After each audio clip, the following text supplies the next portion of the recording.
રાજકોટના TRP game ઝોનના અગ્નિકાંડમાં શનિવારે સાંજે પોલીસે ચીફ ફાયર ઓફિસર ખેર અને ડેપ્યુટી ચીફ ફાયર ઓફિસરની ડેબા સહિતની 3ની ધરપકડ કરી હતી। આ 3ની અટકાયત સાથે અગ્નિકાંડમાં ધરપકડનો આંક 15 થયો હતો અને હજુ પણ કેટલાક અધિકારીઓની ધરપકડ તોડાઈ રહી છે।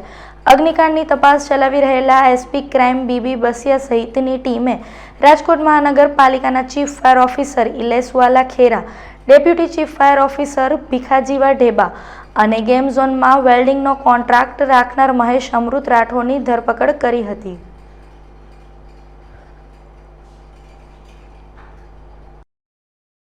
વિપુલભાઈ શોર્ટ બનાવવા દે અત્યારે અરે ચાલો આ ભાઈ ઉપર રાખ દેજો ખાલી કોમેન્ટ્રી કરો ફોનો થઈ જાય ને આવી ગયા છે